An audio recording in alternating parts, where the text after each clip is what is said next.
ဖြစ်ဖြစ်ကိုလိုက်ရှာကြည့်တယ်အေးရတဲ့မှာအိမ်လို့မရတော့စိတ်တညကပါတဲ့ရင်တဲ့ကလွန်တွင်ငါအလားကဖတ်ထားတယ်ဖြစ်ဖြစ်ကိုလည်းရင်ဝန်နေလို့ငိုချင်နေပြီမဲလေစိတ်ခံစားရင်အသေးလေးနဲ့နာတယ်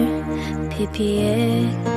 အိမ်မထဲမှာဘဝတလာပြီးဆုံးမစကားတွေလည်းအမြဲတမ်းပြောပါစေလို့ခါကဆွတောင်းတယ်ဖြစ်ဖြစ်ရဲ့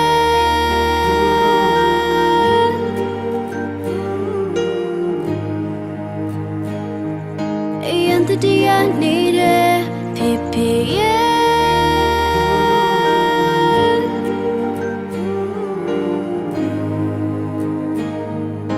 ရန်လလနေတယ်ဖြစ်ဖြစ်ရဲ့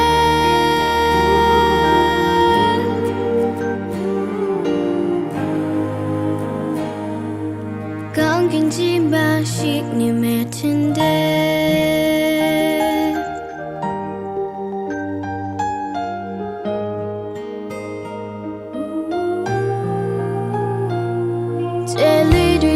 ဖြစ်ဖြစ်ပုံနေလားစိတ်ကူးရင်ကတကယ်ဖြစ်နိုင်ပါမလားမိသားစုလေးစီခဏလောက်ပြန်လာပါမဖြစ်နိုင်တော့လေဒီလိုစွတ်တော့